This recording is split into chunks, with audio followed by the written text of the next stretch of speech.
함께 묵도하심으로 대림절 넷째 주 3부 예배를 하나님 앞에 올려드리겠습니다.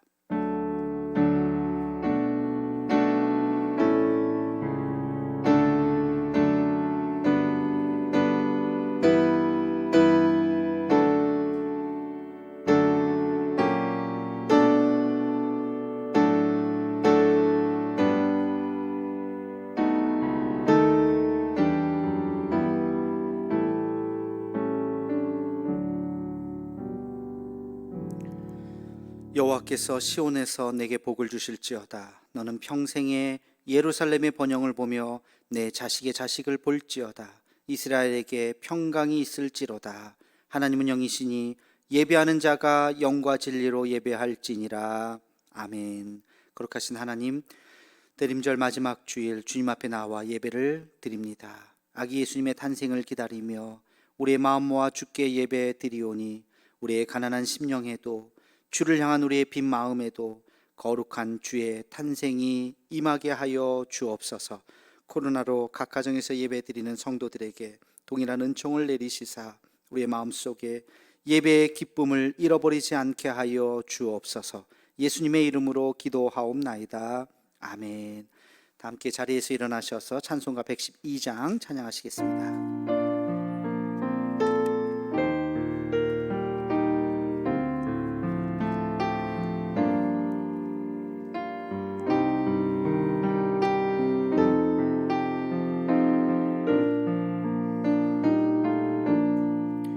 그 맑고 환한 밤중에 부천산 내려와 그 손에 비파 들고서 다 찬송하기를 평강의 왕이요 신이 다 평안하여라. 그 소란하던 세상이 다 고요하도다.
이름을 또다시 부르니 온 세상 사는 사람들 다와다 하도다. 아멘. 신앙 고백하겠습니다. 나는 전능하신 아버지 하나님, 천지의 창조주를 믿습니다. 나는 그의 유일하신 아들 우리 주 예수 그리스도를 믿습니다. 그는 성령으로 잉태되어 동정녀 마리아에게서 나시고 본디오 빌라도에게 고난을 받아 십자가에 못 박혀 죽으시고 장사된 지 사흘 만에 죽은 자 가운데서 다시 살아나셨으며 하늘에 오르시어 전능하신 아버지 하나님 우편에 앉아 계시다가 거기로부터 살아있는 자와 죽은 자를 심판으로 오십니다. 나는 성령을 믿으며 거룩한 공교회와 성도의 교제와 죄를 용서받는 것과 몸의 부활과 영생을 믿습니다. 아멘. 자리에 앉으셔서 코로나19 극복을 위한 두 번째 공동기도문으로 함께 기도하겠습니다. 여호와 라파 치료의 하나님, 코로나 바이러스가 창궐한 지 수개월이 지났지만 여전히 전 세계는 이 깊은 고통 속에 있습니다.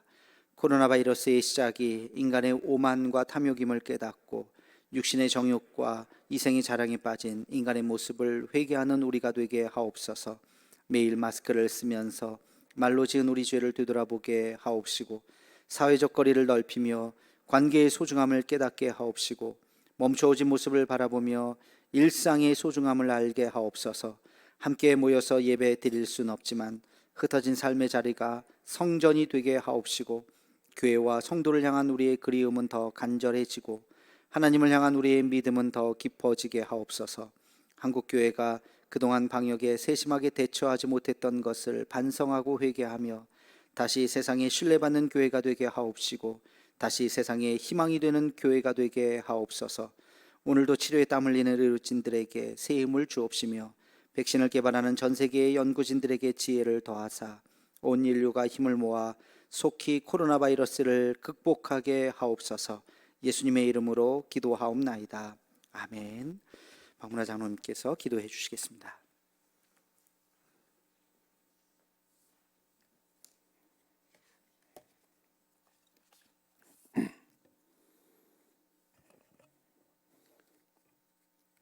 예수 그리스도를 이 땅에 보내주신 하나님, 오늘 이 시간 왕중의 왕으로 다시 오실 주님을 기다리는 대림절 넷째 주 예배를 은혜 속에 드릴 수 있게 하시니 감사를 드립니다. 코로나19로 세모의 텅 빈 거리에는 울려 퍼져야 할 캐롤조차 멈추어졌고 일찍이 경험할 수 없었던 대면과 비대면이 혼용된 찬양대조차 없는 낯선 풍경 속에 예배를 드리오니 주님 기쁘게 받아 주시옵소서. 야베스의 기도에 응답하셨던 하나님, 지난 한 주, 아니 지난 1년 동안 주님께 드린 기도는 타인을 위한 배려나 헌신보다 오직 나 자신의 평안과 구원만을 강구하는 어리석은 기도였음을 고백합니다. 더러는 자신의 그 이기적인 기도에 응답이 없다고 또 부족함을 채워주지 않는다고 원망도 하였습니다. 주님의 나라에 공의도 구하지 않았고 겸손함을 망각한 완악스러운 마음으로 주님께 불평도 하였습니다. 주님을 힘들게 한 우리의 모든 죄 용서하여 주시옵소서. 항상 위로를 주시는 하나님, 지난 한 해를 돌아보고 또 돌아보아도 온통 감사함 뿐입니다. 곤고한 우리 인생의 광야에서 길이 보이지 않을 때 등불을 켜주셨고 예기치 못한 낭떠러지를 만나 더 나아갈 길이 없을 때에는 길을 만들어 주셨던 주님이셨습니다. 언제나 길을 찢게 하시고 지치지도 넘어지지도 않게 하사 이처럼 무사히 12월의 끝자락까지 당도하도록 지켜주신 주님께 감사를 드립니다. 주의 하나님, 코로나19로 시작하여 마지막도 코로나19였던 너무도 힘든 한 해가 저물어 가고 있습니다.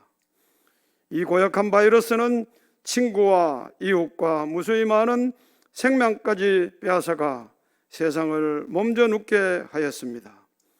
코로나19로 경제는 마비되어 힘겨운 삶을 이어가고 사회 전체의 공포 분위기가 우리를 짓누르고 있을지라도 주님께서는 우리가 어디로 가든지 항상 우리와 함께 하시겠다고 하셨습니다.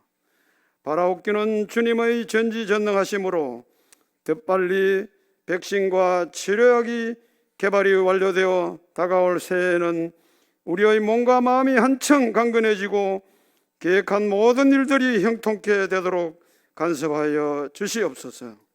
포항대도교회를 축복하시는 하나님, 1904년 5월 4일 이래 주님이 세우신 우리 교회가 이제 116년을 뒤로 하고 새로운 117년을 향해 닻을 올립니다. 성전의 문지막에서 나온 아주 적은 물이 사람이 능히 건너지 못할 강으로 만드신 주님의 계획 안에 우리 대도교회를 은혜의 강물이 흐르는 교회가 되도록 하여 주심을 감사합니다. 원하옵기는 2021년에도 더 깊은 곳으로 나아가 주님의 말씀으로 무장하여 더 큰 도약을 성취할 수 있도록 역사하여 주시옵소서.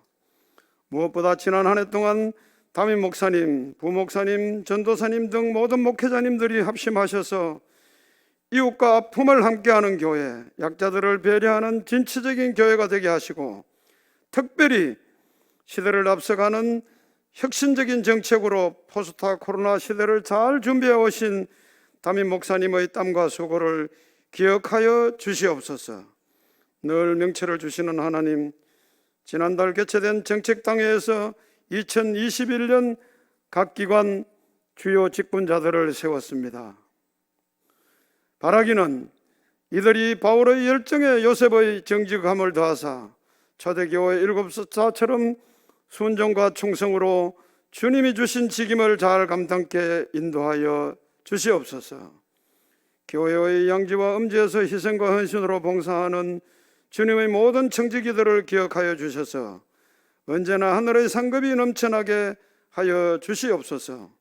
지난 1년 동안 코로나19로 힘겨운 나날에도 주님이 주신 선교 사명을 잘 감당하신 태국 치앙마이 이국찬 이영님 선교사님과 인도네시아 가리만탄 공성일 하주이 선교사님께도 주님의 칭찬 있으실 줄 믿습니다. 오늘도 귀한 말씀을 선포하시고자 단위에 오르시는 담임 목사님을 성령의 능력으로 붙잡아 주시고 항상 강건함으로 지켜 주시옵소서. 더불어 그 말씀을 따라 제의 노래로 살아온 우리가 진정으로 회개하는 놀라운 시간 되게 하여 주시옵소서. 지금 이 시간 목사님이 대언하시는 말씀이 코로나19로 힘겨워하는 모두에게 큰 위로가 되기를 소망하며 항상 우리를 강하고 담대하게 하시는 예수님의 거룩하신 이름으로 기도하옵나이다. 아멘.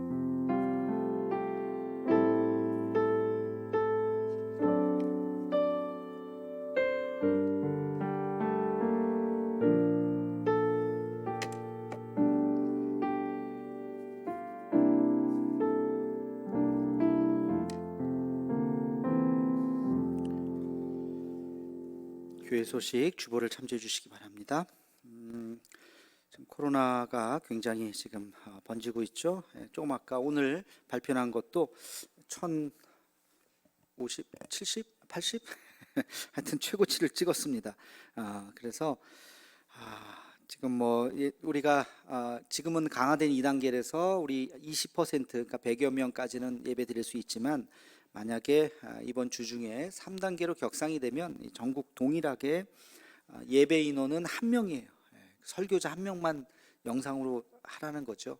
그래서 아무도 못 나오십니다. 나오고 싶어도 아무도. 우리 교육자들도 아마 여기 안 돼요. 저 혼자 있고 방송실에 1명 정도가 이렇게 영상 중계하는 정도 해야 될 것 같습니다. 그래서 올라갈 가능성이 상당히 높기 때문에 지금 5일째인가요? 1000명이 계속 넘기 때문에 거기 네모칸에 제가 좀 넣습니다. 그래서 만약에 대예배는 11시 실시간으로 유튜브 지금도 이거 실시간으로 중계되니까 실시간으로 한번 예배 드리고 11시 예배 이후에는 계속 영상이 떠 있을 겁니다. 설교 영상과 전체 예배 영상이.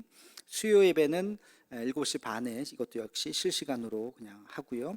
새벽 예배는 뭐 오실 수가 없습니다. 그래서 영상을 미리 좀 녹화를 하겠습니다. 오늘의 기도와 로마서 묵상을 미리 녹화해서 매일 5시에 예전처럼 유튜브에 올려놓도록 그렇게 하겠습니다. 금요일이 성탄절인데요. 아마 성탄절 전에 3단계를 만약에 한다면 성탄절 전에 할 겁니다. 정부에서. 그래야 성탄절 날 어디 돌아다니지 못하게 할 거니까. 그리고 아마 1월 1일까지 묶을 것 같아요. 예상은. 성탄절 예배와 신년 예배도 그렇게 되면 뭐 아무도 못 오십니다. 그래서 이것도 11시에 둘 다 똑같이 11시에 예배를 드리고 저 혼자 정각 11시에 여러분 실시간으로 들어오셔서 지금도 실시간 한 3, 40분 정도 지금 들어오셨는데요. 그래서 실시간으로 들어오셔서 이 영상을 보시면 되겠습니다. 그래서 그렇게 보시면 그대로 여러분이 보실 수 있고 예배 끝나고 나서 그 영상 그대로 올려놓을 테니까 보시면 되겠습니다. 하여튼 그런 식으로 우리가 이 위기를 잘 극복해 나가고 교회 오실 수는 없지만 우리는 스튜디오를 마련했기 때문에 언제든지 마음만 먹으면 실시간으로도 거기서 스튜디오에서 여러 가지 프로그램들을 할 수가 있습니다. 3단계가 되면 제가 더 열심히 영상 편집해서 또 올리고 그런 프로그램들을 좀 하도록 할 테니까 여러분들 문자 보시면 같이 좀 잘 동참해 주시면 좋겠습니다. 오늘 이남성교회 원례회 그리고 셀 리더들 내년도 셀 리더들 교육을 그래도 아직은 3단계 아니라서 오늘 모일 수가 있을 것 같아요. 식사들 각자 하시고 1시에 본당에서 1교구 2교구 마더 말고 리더들만 모여서 내년도 셀 편성 잠깐 얘기하고 그래서 길어야 1시간 이내 한 3, 40분 안에 끝낼 수 있도록 그렇게 하겠습니다. 1시까지 나와 주시기 바랍니다. 선교 및 교육 헌금하시는 분들 있잖아요. 후원의 밤을 따로 합니다. 디디 복지재단에 헌금하시는 분들 매달 3만 원씩 하시는 분들도 요 시간은 같이 좀 나오시면 좋겠어요. 그래서 결산 보고도 하고 또 여러 가지 또 의논도 하고 하는 시간인데 원래 이번 주 토요일 날 5시에 하려고 하는데 3단계가 되면은 이것도 모이기가 쉽지 않은데 한번 좀 지켜보고요. 가급적이면 모이려고 해요. 또 날짜를 하기가 조금 어려워서 만약에 정 어려우면 한두 주 정도 연기를 하도록 하겠습니다. 큐티반 일단은 있습니다. 그리고 세례문답은 토요일 날 2시인데요. 요거는 뭐 몇 분 안 되니까 오셔서 세례문답은 진행하도록 하겠습니다. 유아 세례도 문답 부모님들 나오셔야 되고요. 오늘 여러분 주보 간지에 내년도 선교 및 교육 헌금 작정 신청서를 받으셨을 겁니다. 요거대로 변동사항이 있으신 분들은 이렇게 변동한 금액을 더 증액을 하시든지 또는 감액을 하시든지 써주시고요. 특별히 변동사항이 없이 그냥 올해 그대로 내년에도 가겠다 하시는 분들은 굳이 안 내주셔도 그냥 그대로 진행하는 걸로 그렇게 간주를 하겠습니다. 변동사항이 있으신 분은 써주시고 내년에 힘드니까 1년은 좀 쉬겠습니다 하시는 분들 이름 써서 거기다가 편안하게 써주세요. 그러면 그분들 명단을 빼도록 그렇게 할 테니까 가급적이면 액수가 중요한 게 아니라 여러분 힘들더라도 우리가 마음을 모으자는 의미니까 1,000원씩 한 달에 1,000원씩 그렇게 정 안 되면 1년에 한 번 그냥 10,000원 해가지고 1회로 해서 해도 되니까 마음을 함께 같이 모아주시면 감사하겠습니다. 유튜브 바이블 수료자 그 명단이 있는데요. 이제 끝나고 여러분들 선물 이름 체크하시고 가져가시면 되겠습니다. 성탄절 맞이 빨간 양말 좀 갖고 오시는데요. 성탄절까지 25일까지 받고 뭐 그것도 3단계 되면 어떻게 될지 모르겠는데 주중에 교회 문은 항상 열려 있으니까 가지고 오시면 우리 성탄절날 하여튼 어떤 방법으로든지 우리가 이웃들과 나누도록 그렇게 하겠습니다. 큐티 책 그리고 유튜브 안내 매번 똑같은 거고요. 한 가지 안타까운 소식은 주보를 우리가 만들 때만 하더라도 우리 신현주 집사님 중환자실에 계시다는 이야기를 듣고 중보기도 해달라는 뜻으로 만들었는데 어저께 밤늦게 연락이 왔습니다. 소천하셨다는 연락을 받고 주보를 다시 고치지는 못했습니다. 다행인 것은 그 아드님이 하루 전날 먼저 서울의 부목사님이신데요 내려오셔서 아버님과 함께 같이 임종을 지켜보고 편안하게 잘 돌아가셨다는 이야기를 들었습니다. 감사하고요. 오늘 하루 장례고 이제 내일 발인입니다. 그래서 오늘 우리가 2시 반까지는 이제 셀 모임도 있고 뭐 이런저런 또 우리 예사랑 영상 녹화도 해야 되고 뭐 그래서 2시 반에 교회에서 출발하고요. 포항 시민 장례식장, 장성동에 있는 시민 장례식장 1호실입니다. 글로 오실 분들은 한 45분, 50분 전에 미리 와서 기다리시면 함께 위로 예배 겸 입간 예배를 드릴 수가 있을 겁니다.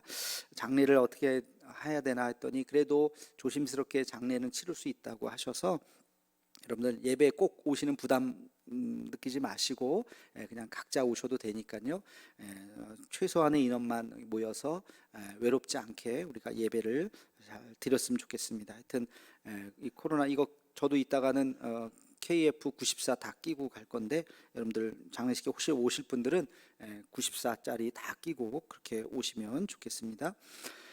그리고 내일 예배가 10시입니다. 빈소에서 10시, 교회에서 9시 반에 출발하도록 하겠습니다. 그러니까 여러분들 그렇게 아시고 화장하시고 우리 부활의 동산으로 이제 납골로 해서 모신다고 합니다. 많은 분들 또 위로해 주시고 우리 최병희 권사님도 지금 요양원에 계신데 장례식 때 오늘 나오실 수 있다고 이렇게 허락을 받았답니다. 그래서 오늘 내일 아마 장례 치르는 데는 함께 하실 겁니다. 안타까운 소식인데 여러분들 많이 기도해 주시고 위로해 주시기 바랍니다. 또 한 가지 참 기쁜 소식인데요. 우리 구성민 성도님, 우리 이순자 권사님의 우리 차남인데 한 3년 전에 제가 주례해서 결혼도 하고 요리사예요. 요리사인데 이 코로나 오기 전에 이 쿠킹 박스라고 이렇게 소포로 이렇게 주문하면은 이렇게 반조리 식품을 파는 이제 그렇게 했습니다. 했는데 마침 또 코로나가 와서 이게 소위 말해서 대박이 터진 거예요. 이게 다 요즘에 택배로 하니까.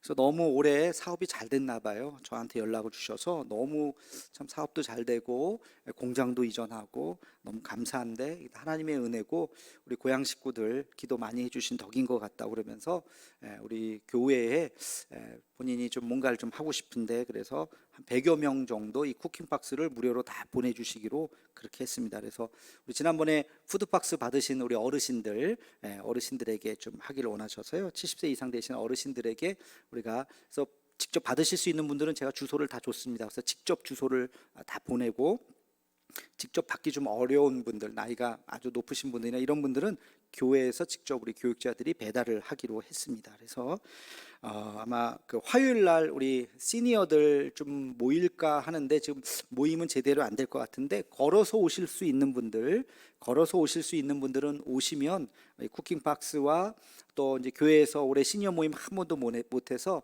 선물을 좀 준비했습니다. 그래서 선물과 또 부엌팀에서 내일이 동지인가 봐요. 그래서 동지 팥죽을 또 드리겠다고 동지 팥죽하고 그거를 화요일 날 오전에 오시면 전해드리려고 하는데요.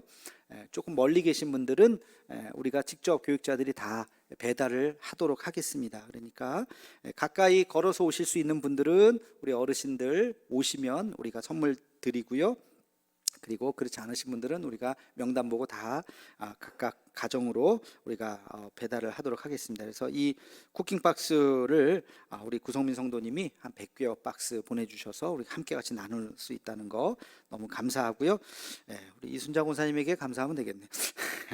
여러분 이게 뭔가 또 모르시는 분들은 네이버 같은 데서 앙뜰의 쿠킹 박스를 검색하면 이게 뭔지 쫙 나옵니다. 굉장히 아주 좋은 메뉴들이 많이 있고 저도 이거 모르는 사이에 저희도 몇 번 시켜 먹었거든요. 그래서 너무 맛있었는데 알고 봤더니 이게 우리 구성민 성도님이 한 거라서 너무 신기하기도 하고 너무 기쁘기도 하고 그랬는데 올해 하여튼 잘 됐던 것 같습니다. 감사한 일이고요. 그리고 오늘 우리 최은옥 시사님 부친 장례 잘 마친 감사의 뜻으로 오늘 주목박과 그리고 화요일날 시니어들 나눠드리는 팥죽까지 같이 이렇게 준비해 주셨습니다. 우리 장기자 권사님, 김은희 권사님 성경 꽃꽂이 섬겨 주셔서 감사합니다. 우리 통도 많은 분들 읽어주셔서 감사합니다. 예결상 공동회의가 12월 30일 날 수요 예배 마치고 하려고 그러는데 이거는 그래도 해야 또 내년 예산 집행이 되기 때문에 이게 3단계 되면 어떻게 되나 지금 고민이 있는데요. 일단은 그렇게 날짜를 알고 계시고 아직 한 주 시간이 있으니까 다음 주에 다시 한번 광고를 드리도록 하겠습니다. 일단은 예정대로 한다는 거 12월 30일 날 후에 재직들을 좀 모이셔서 소수라도 모이셔서 예결산하고 하면은 좋을 것 같습니다. 거기까지 광고 드리겠습니다. 우리 옆 사람과 우리 축복하며 함께 같이 찬양하겠습니다.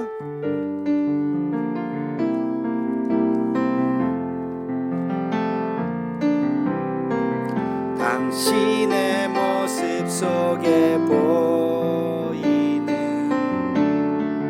하나님 형상 아름다워라. 존귀한 주의 자녀 됐으니 사랑하며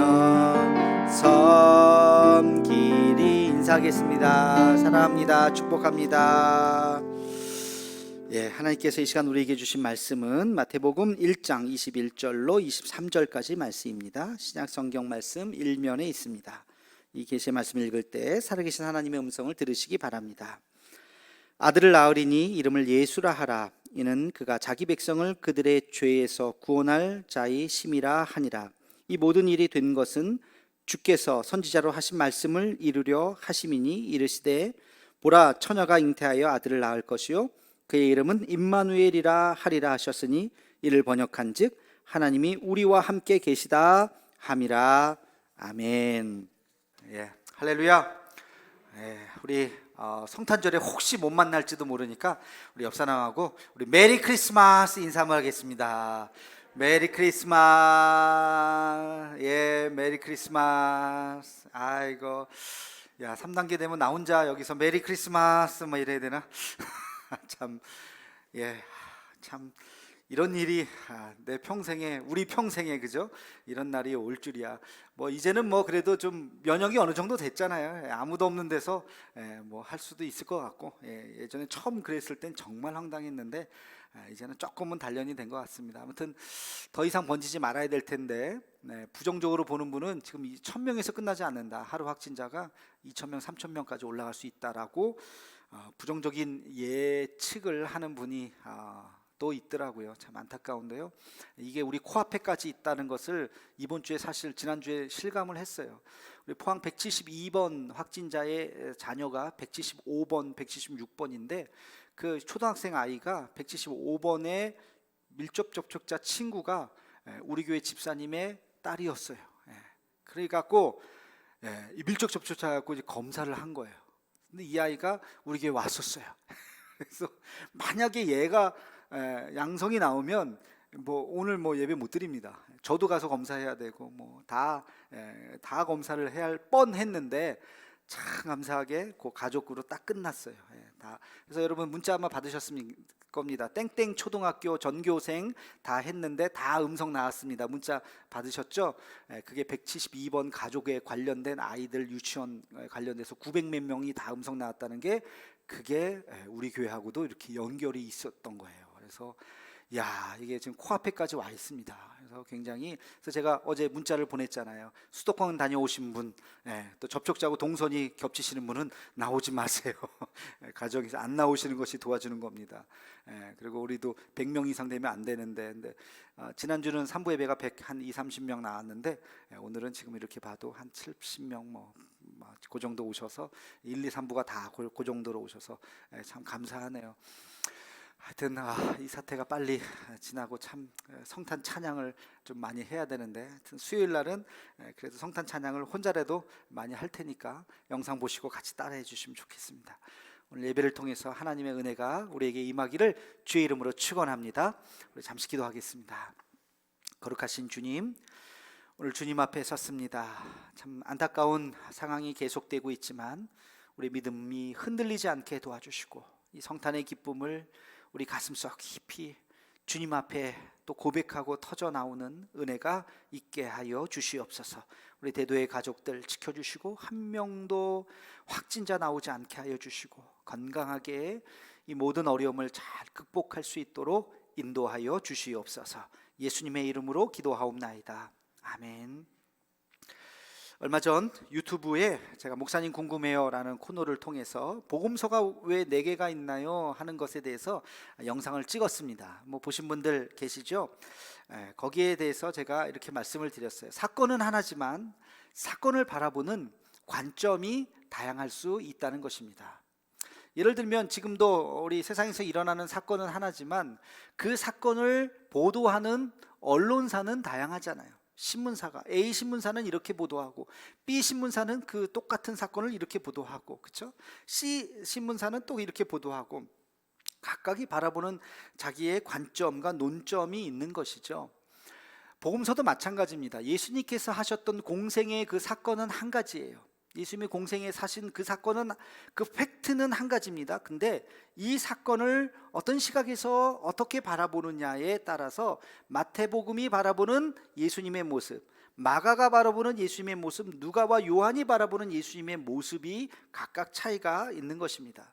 여러분도 한번 복음서를 이렇게 비교해 놓고 한번 쭉 보면, 그런 책들도 기독교 서점에 가면 많이 있습니다.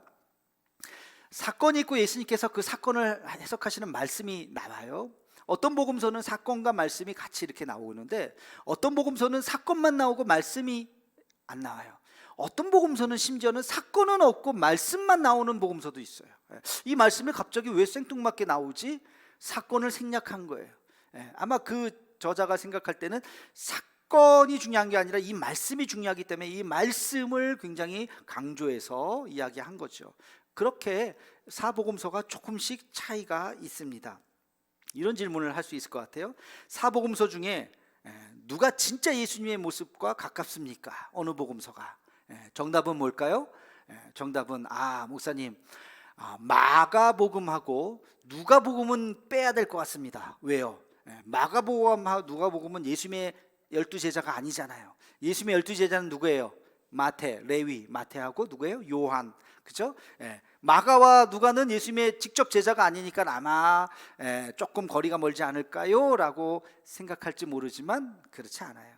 그런 것이 아니고, 이 마태, 마가, 누가, 요한의 복음을 모두 합쳐야 진짜 예수님의 그 모습을 입체적으로 우리가 구현해낼 수 있는 겁니다.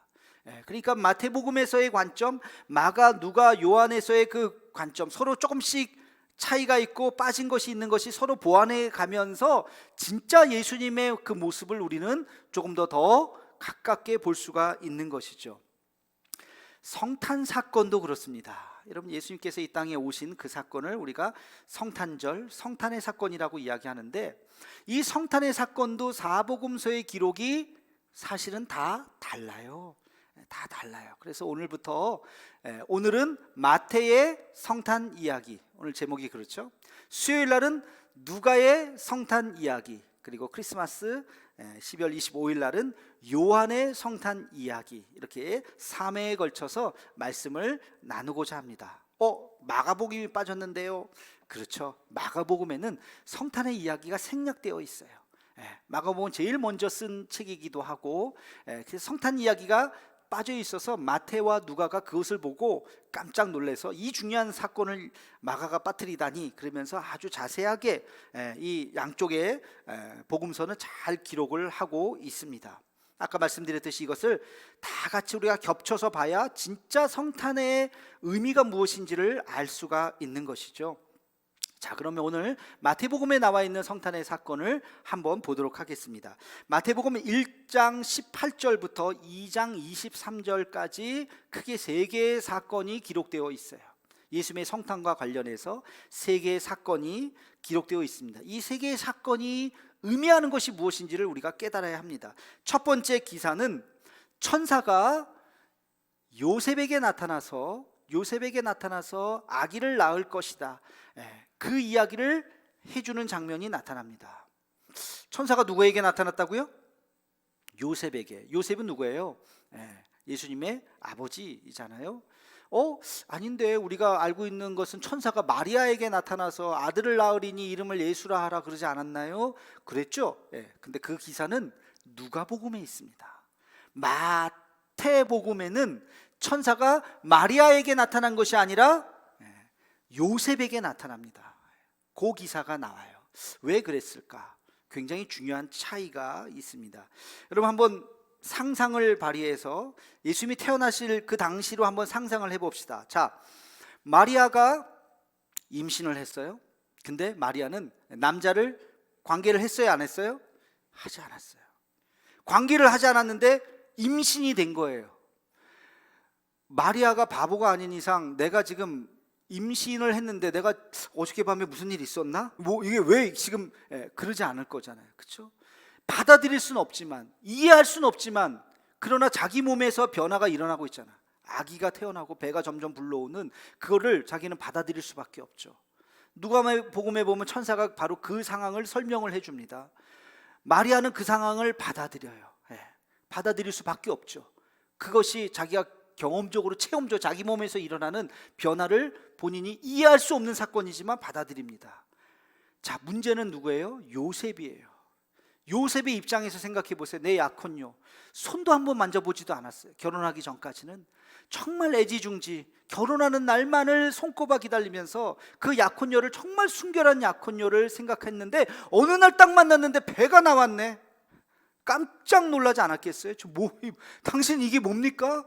저기요, 제가요 남자는 안 만났는데 임신을 했어요. 그거 믿을 수 있는 남자가 이 세상에 어디 있겠어요? 야, 순진한 줄 알았더니 뒤에서 호박씩 하고 있었네. 누구야? 아, 정말 아니라니까요. 누구야? 그 사실을 믿을 사람이 어디 있겠어요? 요셉의 입장에서는 정말 팔짝 뛸 일이죠. 나쁜 마음 먹었으면, 여러분 저 여자를 보십시오. 저 가늠한 여자입니다. 나랑 약혼까지 해놓고선 저 이상한 짓을 했습니다. 아마 동네방네 망신을 주면서 그냥 그랬을 수도 있어요. 근데 요셉은 그래도 선한 사람이었기 때문에 나 혼자 손해보고 내가 그냥 끝내고 그냥 말지 하는 생각을 가졌어요. 자, 바로 이 대목을 마태복음은 기록하고 있습니다. 우리 함께 같이 읽어보겠습니다. 마태복음 1장 19절 말씀이에요. 시작. 그의 남편 요셉은 의로운 사람이라 그를 드러내지 아니하고 가만히 끊고자 하여. 남편이 요셉이 의로운 사람이라고 이야기해요. 그러면서 드러내지 않았어요. 그 사실을 동네방네 소문내지 않고 조용히 내가 당신하고 살 수는 없습니다. 그러나 내가 조용히 관계를 끊겠습니다. 바로 그렇게 마음먹은 순간 급하게 누가 등장합니까? 천사가 등장하는 거예요. 천사가 요셉에게 등장을 합니다. 그리고 요셉에게 이렇게 이야기합니다. 20절 말씀 함께 같이 읽겠습니다. 시작. 이 일을 생각할 때에 주의 사자가 현몽하여 이르되 다윗의 자손 요셉아, 내 아내 마리아 데려오기를 무서워하지 말라. 그에게 잉태된 자는 성령으로 된 것이라. 아멘. 지금 이 사실을 설명을 해줘야 되잖아요. 마리아가 거짓말한 거 아니야. 마리아는 순결한 여인 맞아. 남자를 가까이 하지 않았어. 그럼에도 불구하고 그는 잉태를 했다. 하나님의 아들이다. 말할 수 없는, 이게 믿을 수 없는, 그렇죠? 이걸 어떻게 믿겠습니까? 믿을 수 없는 이 사실을 천사가 나타나서 요셉에게 설명하는 이 장면을 마태는 천사가 마리아에게 나타난 사건을 기록하지 않고 천사가 요셉에게 나타난 사건을 기록했던 것입니다. 왜? 아까 얘기했죠. 마리아는 이것을 그냥 자기의 경험적으로 받아들였지만 요셉은 이것을 믿어야 되는 거예요. 이것을 믿어야 예수 그리스도의 성탄의 사건이 이제 출발하는 거예요. 요셉은 이것을 믿었고 그 천사의 말을 믿었고 마리아의 말을 믿었고 끝까지 그를 지켜주면서 마지막 아기를 낳도록 도와줬죠. 다시 말해서 이것은 믿음으로 이 마태복음이 시작된다는 것을 이야기합니다. 이게 왜 중요하냐? 마태는 마지막 28장에서 바로 그 천사가 다시 등장한다고 하는 것을 이야기하고 있어요. 지금 마태복음 1장에 천사가 등장하죠. 마태복음 맨 마지막 28장에 다시 한번 그 천사가 등장합니다. 그 천사가 뭘 얘기할까요? 부활 사건을 이야기하는 거예요. 막달라 마리아와 다른 마리아가 예수님 장례 후에 무덤에 갔어요. 무덤이 비어 있어요. 장사 누워 계셔야 할 시체가 없는 거예요. 예수님이 없는 거예요. 깜짝 놀라는 그 순간 바로 그 천사가 나타납니다. 그리고 예수님이 부활하심을 이야기해 줘요. 그리고 그 부활하심을 믿고 그 여인들이 세상에 나아가서 예수의 부활을 증거하게 됩니다. 자, 마태복음 1장에 믿음을 통해서 이 사건이 시작된 것이요, 마지막 28장에 믿음을 통해서 이 부활을 믿어야 예수님의 이 삶이 의미가 있는 것입니다. 마태복음을 가만히 읽어보면 기적의 사건이 생각보다 굉장히 많이 나옵니다. 근데 바로 이 기적의 사건 뒤에 나오는 메시지가 중요해요. 그 메시지, 여러분 한번 성경을 보면요, 마태복음에 보면 나병 환자를 고치신 예수님의 모습, 백부장의 하인을 말씀으로 고치시는 예수님의 모습, 베드로의 장모의 열병을 고치시는 모습, 풍랑을 잔잔케 하시는 예수님의 모습, 가다라 지방에 귀신 들린 사람의 귀신을 내쫓는 예수님의 모습, 중풍병자를 고치시는 모습, 12의 혈루증 앓던 여인을 예수님이 옷깃을 만졌을 때 낫는 그런 이야기가 계속해서 나오죠. 그런 기적의 이야기 끝에 나오는 것이 뭐냐? 믿는 자는 구원을 받을 것이다. 믿음으로 구원을 받는다. 그냥 예수님이 그냥 아무나 와서 고쳐주는 것이 아니라 내가 믿느냐? 믿음대로 될지어다. 믿음을 계속해서 강조하고 있습니다. 마태복음이 왜 이렇게 계속해서 이야기를 할까? 처음도 마지막도 중간도. 여러분, 마태복음의 1차 독자가 누구인지를 알아야 돼요. 마태가 마태복음을 기록하는데 이걸 누구에게 전해줘야 되냐? 1차 독자. 그 1차 독자가 누구냐면 이 마태복음을 기록한 그 의도는 바로 유대인들입니다. 유대인들에게 예수님이 누구인가를 전해주기 위해서 마태복음을 쓴 거예요. 마가와 누가와 요한하고는 조금 달라요. 그래서 유대인들에게 예수님을 어떻게 생명의 구주이심을 전할까, 이것을 생각한 거예요. 그래서 족보가 1장이 그렇게 쫙 나오는 것입니다. 여러분, 그러면서 이 유대인들은 어떤 사람이냐? 기적을 믿지 않는 사람이에요. 신비한 것을 믿지 않는 사람이에요. 그들이 믿는 것은 오직 율법입니다. 구약의 율법만을 믿는 거예요. 그래서 그 구약의 율법만을 믿는 그 사람들, 당신의 믿는 그 구약의 율법을 넘어서서 이 기적의 사건을, 동정녀로 탄생하셨던 이 사건을, 부활과 같은 이렇게 엄청난 이 사건을 믿어야 예수 그리스도의 삶이 의미가 있다 라고 하는 것을 지금 마태는 정면으로 이야기하고 있습니다. 유대인들이 바로 이 장면을 보면서 이 천사가 나타나서 동정녀로 탄생하셨고 마지막에 부활하셨던 이 모습, 그리고 수많은 기적의 사건 끝에 믿음으로 받아들여야만 예수 그리스도가 생명의 구주가 된다고 하는 것을 그들이 마태복음을 통해서 예수님을 믿기 시작했던 것입니다. 그래서 마태복음은 믿음의 책이에요. 믿음의 책. 여러분, 믿음으로 받아들이지 않으면 이 성탄의 사건은 아무것도 아니에요. 성탄절 기쁜 날이죠. 세상 사람들에게 얘기해 보세요. 크리스마스 어떤 날이에요? 즐거운 날이에요. 그날 뭐 하는 날이에요? 선물 받는 날이에요. 그렇죠? 아이들 무슨 날이야? 성탄절 무슨 날이야? 선물 받는 날이에요. 그냥 하루 공휴일이고 하루 즐겁고 그냥 뭔지 모르지만 외식하는 날이고 행복한 날이에요. 예수님이 탄생했는데 뭐 그거는 그냥 그런 거고, 중요한 건 오늘 하루 그냥 즐기는 날, 그런 날이 아니잖아요. 예수 탄생의 의미가 뭔데? 이것은 예수 그리스도께서 동정녀로 탄생하셨다라고 하는 그 놀라운 사실을 믿는 자에게 예수님은 구원의 사건으로 우리에게 다가오는 것입니다. 이것을 믿는 자가 새로운 세계를, 완전히 다른 인생을 살게 되는 것입니다. 지금까지 수많은 사람들이 그랬고, 동정녀의 탄생과 예수 그리스도의 그 부활, 우리를 위해서 오신 그 예수님을 영접하는 그 사건을 다시 한번 진지하게 고민하는 시간이 바로 이 성탄절의 사건인 것입니다. 우리 인생의 역사가 완전히 변화되는, 그래서 이 성탄은 단순히 그냥 하루 즐기는 날이 아니라 내가 다시 한번 하나님 앞에 설 수 있는, 그 믿음으로 나아갈 수 있는 날이 되기를 주님의 이름으로 축원합니다. 자, 이 마태복음에 보면 두 번째 아주 중요한 사건이 나옵니다. 우리가 잘 아는 동방박사 이야기가 나오죠. 이것도 마태복음에만 나옵니다. 마태복음에만 나오는 것이 동방박사 이야기예요. 자, 동방의 박사들이 예수님, 아기 예수님에게 와서 경배했다는 스토리예요. 동방은 어디입니까? 예루살렘 동쪽을 의미합니다. 거기에 큰 나라들이 있었어요. 멀리는 아라비아도 있었고, 그리고 바벨론과 페르시아가 있었습니다. 거기 굉장히 큰 나라들이에요. 근데 거기에 있었던 박사들이에요.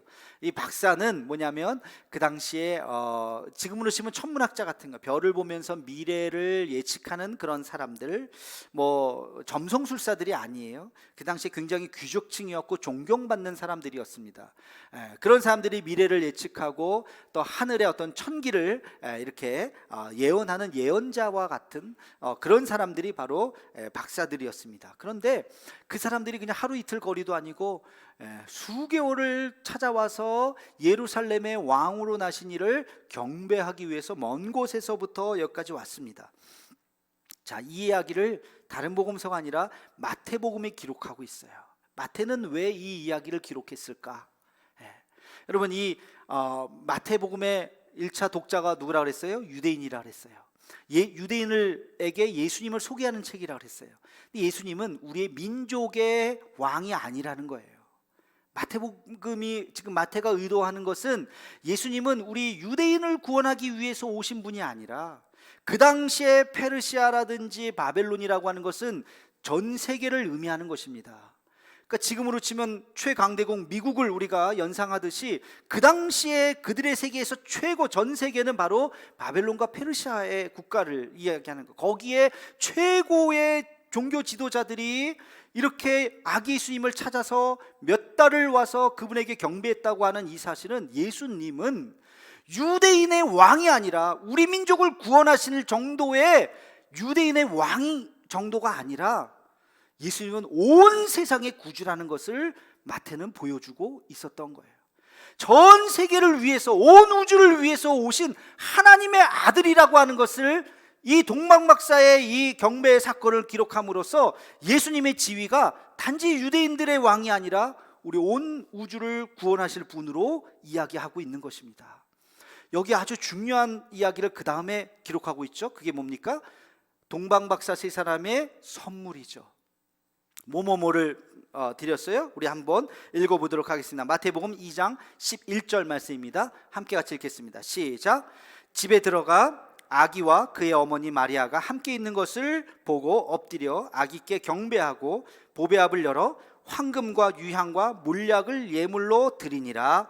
아멘. 우리는 이거 읽어도 그냥 선물 하나씩 가져와서 들었나 보다 하고 넘어가요.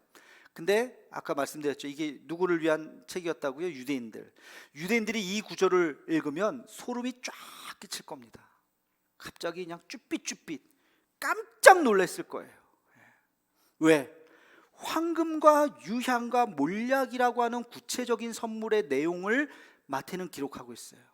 이것이 담긴 의미를 마태도 너무 잘 알았고, 이것을 바라보는 유대인도 이것의 의미가 무엇인지를 알았기 때문에 우리는 이게 뭔지 모르니까 뭐 선물을 드렸네, 하나씩 갖고 왔네 하고 넘어가지만, 유대인들이 이 문서를 딱 처음에 읽었을 때 깜짝 놀랐을 거예요.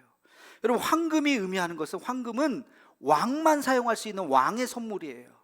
그러니까 그 먼 곳에서 온 이방의 그 미래학자들, 그들이 예수님께 드린, 처음 바라보는 그 예수님께 드린 것이 황금, 당신은 우리의 왕이십니다, 우리를 다스리시고 통치해 주옵소서라고 하는 순종의 의미고, 두 번째 유향이라고 하는 것은 제사장에게 드리는 선물이에요. 당신이 우리의 제사장입니다, 당신은 우리의 중보자입니다 라고 하는 그런 의미에서 예수님을 그렇게 바라보면서 드렸던 선물이라는 거예요. 그게 그냥 아무나 그냥 아무렇게나 줄 수 있는 선물이 아닌 거죠. 유향이라고 하는 것은 당신은, 몰약이라고 하는 것은 선지자들에게 드리는 선물이에요. 그러니까 당신은 우리의 선지자가 되시고 선지자들은 그것을 통해서 치유할 때 쓰는 겁니다. 그래서 당신은 우리의 치유자가 되십니다 라고 하는 의미에서 드리는 선물인 것입니다. 그러니까 이 황금과 유향과 몰약이라고 하는 이 세 가지 선물을 드렸다고 하는 것은, 예수 그리스도는 우리의 왕이시요 제사장이시요 선지자라고 하는 것을 유대인뿐만이 아니라 모든 온 인류가 그렇게 고백했다고 하는 것을 마태는 지금 기록하고 있는 것입니다. 여러분, 이 세 직분에 공통점이 있다고 말씀드렸죠. 공통점이 뭐예요? 특별하게 기름 부어서 세우는 거, 구별한 사람, 일반 사람이 아니에요. 일반 사람하고 다른 사람들이에요. 왕과 제사장과 선지자는 완전히 다른 사람이라서 특별하게 기름 부어서 세웁니다. 그 기름 부어서 세우는 것을 메시아라고 하잖아요. 왕 하나도 메시아인데, 선지자 한 명도 메시아인데, 예수님은 왕과 제사장과 선지자를 모두 합치신 분이라는 거예요. 메시아 중에 메시아라는 것입니다. 그래서 이 문서를 아마 마태복음을 읽었던 그 독자들이, 유대인들이 지위가 높을수록, 율법에 통달한 사람일수록 이것을 보면 깜짝 놀랐을 거예요. 아, 예수님이 이런 분이셨구나 라고 하는 것을 그들이 알게 되었을 것입니다. 여러분, 이 성탄의 사건은 우리에게도 동일하게 적용됩니다. 아기 예수님을 우리가 맞이하면서 우리에게도 우리 마음속에 세 가지의 예물을 드려야 돼요. 그것이 어떤 물건이 아니라 여러분의 마음의 고백을 드려야 됩니다. 황금을 드리는 마음으로 어떤 고백? 주님은 우리의 왕이십니다. 따라해 보겠습니다. 주님은 우리의 왕이십니다. 이 고백을 드려야 돼요. 나를 통치하시고 다스리옵소서.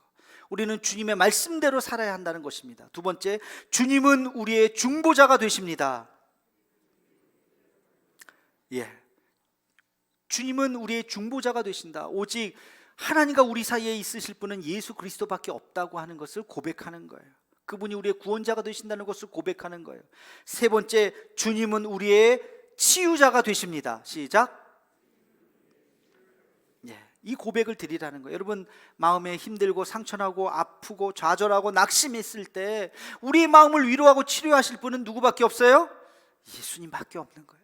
주님만이 나를 고치시고 내 연약한 육체도 고치시고 내 상처난 마음도 고치시고, 그리고 오직 예수 그리스도밖에 없습니다라고 하는 그 고백이 바로 이 세 가지의 고백이에요. 아기 예수님을 우리가 성탄절을 기다리면서 우리가 하나님 앞에 드릴 세 가지 예물이 있다면 이 세 가지 고백인 줄로 믿습니다.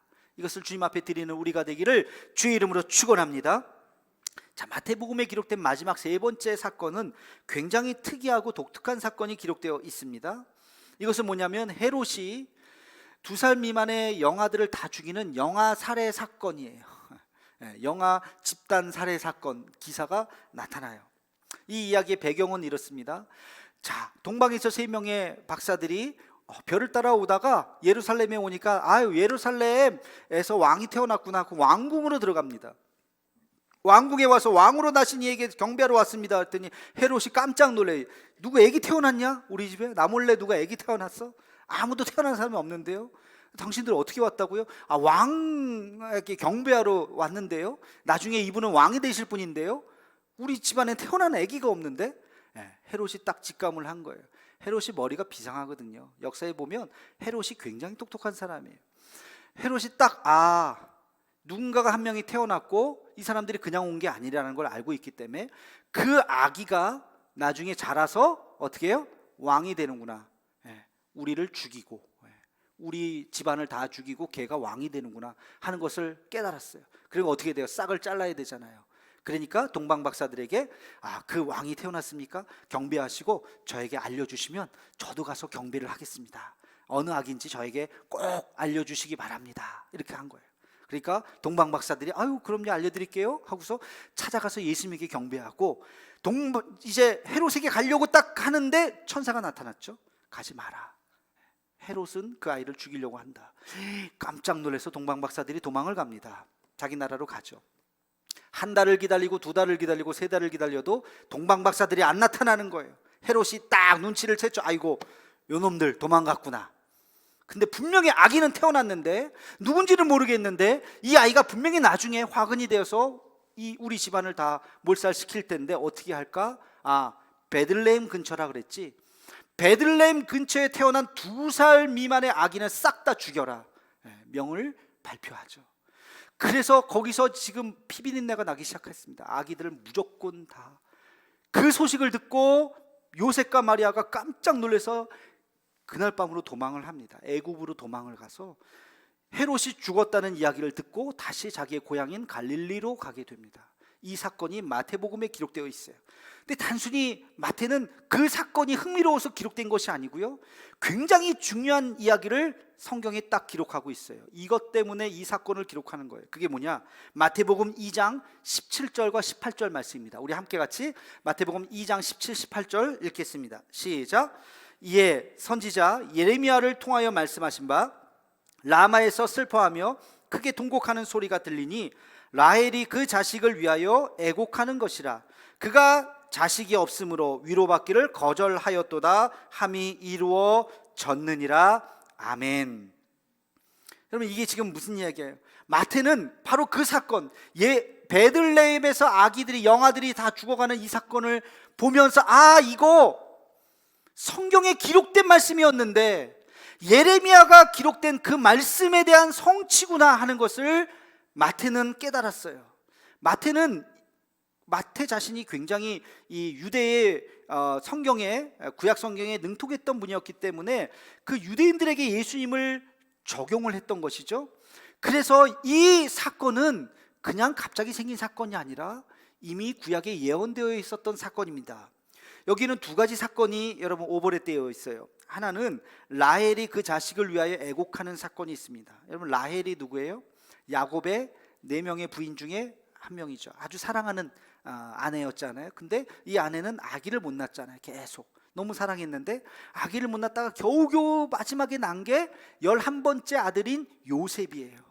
그래서 이 야곱이 요셉을 그렇게 사랑하는 이유가 다른 아들들은 별로 사랑하지 않은 뭐 그렇게 이해합시다. 별로 사랑하지 않은 자식들이 난 자식이었기 때문에 그렇게 정이 많이 가지 않았는데 요셉은 다른 거예요. 너무 사랑했던 아내의 아들이었기 때문에 요셉을 그렇게 사랑했죠. 둘째 아들 베냐민을 낳을 때 라헬이 죽죠. 난산을 하죠. 그래서 너무 슬픈 나머지 그 아내를 장례를 치르고 그 라헬의 입장에서는 둘째 아들을 낳고 그 아기를 안아보지도 못하고 죽습니다. 그래서 이 오늘 말씀이 라헬이 그 자식을 위하여 애곡하는 그래서 이 라헬의 장례를 어디서 치르냐면 창세기 35장에 보면 베들레헴에서 장례를 치러요. 그 장소가 베들레헴이에요. 그래서 베들레헴은 슬픔의 동네입니다. 라헬의 눈물과 아픔이 있는 곳이에요. 야곱이 생각할 땐 가슴이 메어지는 곳이에요.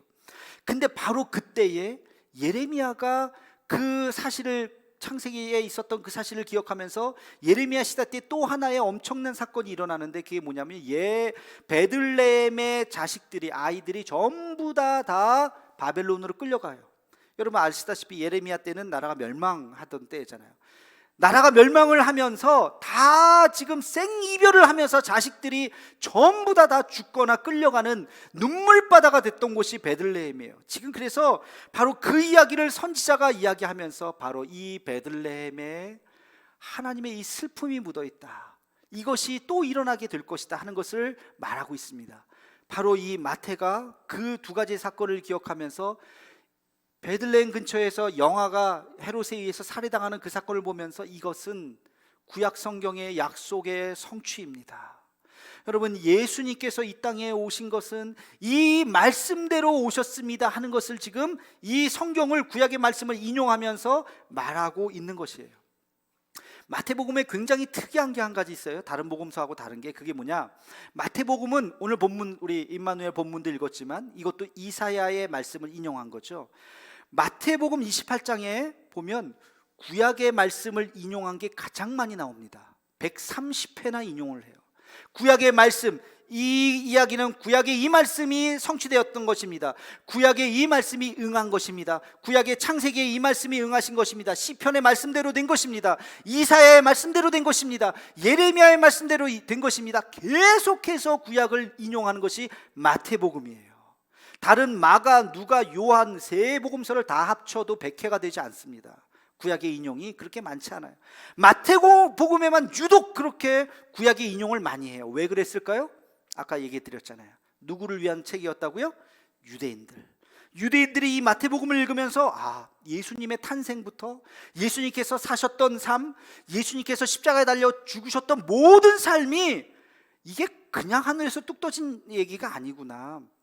이것이 바로 예수님께서 이 땅에 오셨던 모든 것들이 구약의 예언대로 하나하나 성취가 된 것이구나. 예수님을 부정한다는 것은 구약을 부정하는 것이고 우리가 하나님을 부정한다는 뜻이구나. 그것을 그들이 깨닫게 하기 위해서 마태는 계속해서 구약을 인용하고 있었던 것이에요. 그래서 이 구약에 능통했던 사람들이 마태복음을 읽으면 예수님은 말씀대로 오셔서 말씀대로 사시다가 말씀대로 가신 분이라고 하는 것을 알게 되는 것입니다. 여러분 이 사건은 성탄절을 맞이하면서 우리에게 매우 중요한 사건입니다. 말씀이 육신이 되었다고 요한복음은 아예 구체적으로 그렇게 이야기하죠. 이건 요한복음 얘기할 때 다시 한번 말씀드리겠지만, 예수님은 구약의 말씀의 성취인 것입니다. 여러분, 구약의 말씀을 부정하신 분이 아니에요. 마태는 끊임없이 이것을 이야기하고 있어요.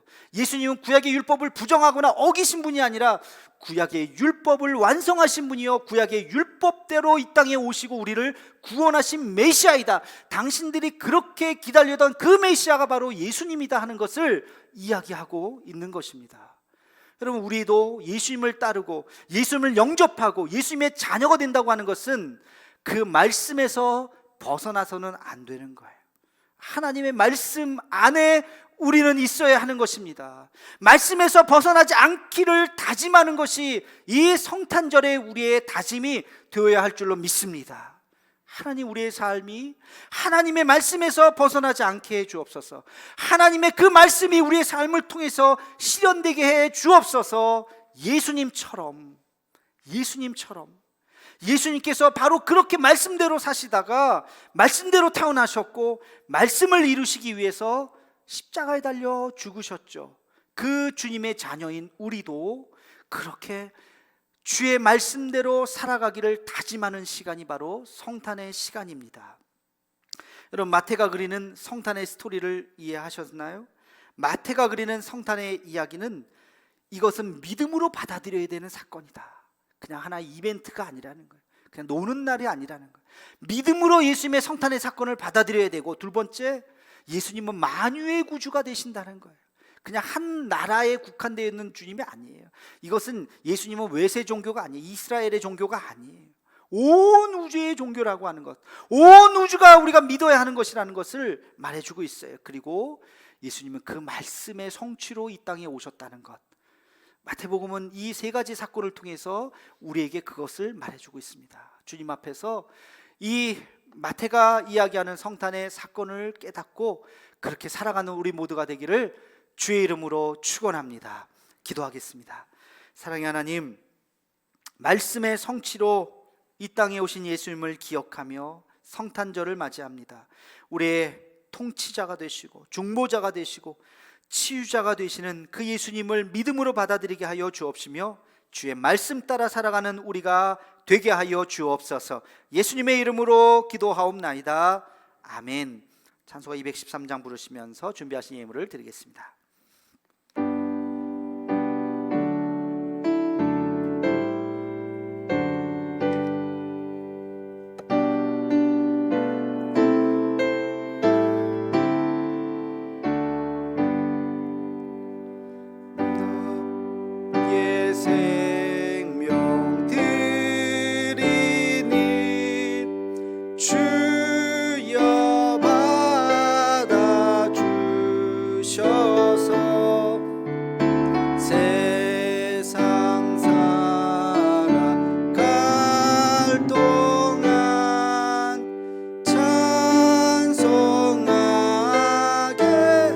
함께 일어나서 4절 찬양하겠습니다.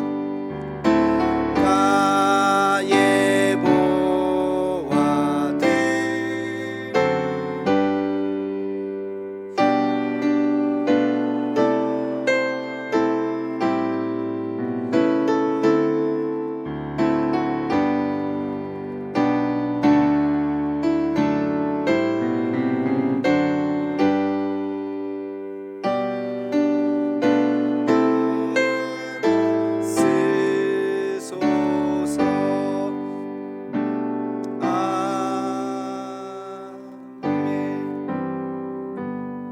좋으신 하나님, 복된 주의 날, 주의 전에 나와 예물을 드립니다. 하나님 앞에 우리의 다짐을 하며 성탄의 구주로 오신 그 예수님을 다시 한번 깨닫는 은혜가 있게 하여 주옵소서. 작은 힘을 가지고 나왔습니다.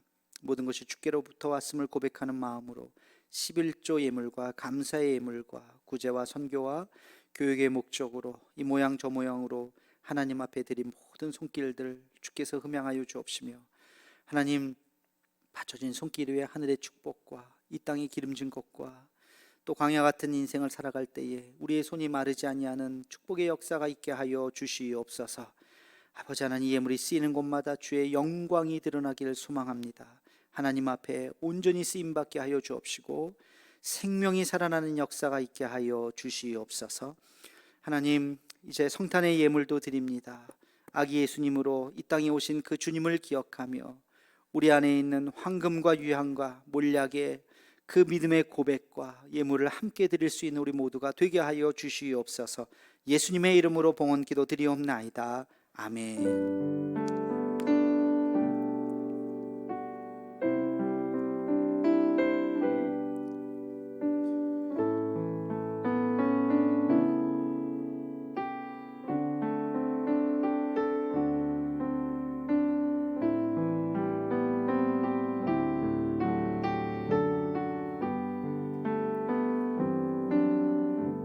축도하겠습니다. 이제는 우리 구주 예수 그리스도의 은혜와 하나님 아버지의 그 크신 사랑하심과 성령의 감동감화 충만하신 은총이 이 땅을 구원하시고자 인간의 몸으로 오신 아기 예수님의 성탄의 기쁜 소식을 믿음으로 받아들이고 이웃에게 전하기를 간절히 소망하는 사랑하는 대도의 모든 가족들 머리 위에, 그리고 코로나로 힘겨운 시대를 살아가는 이 땅의 주의 자녀들 위해 이제로부터 영원토록 함께 하시기를 간절히 축원하옵나이다. 아멘.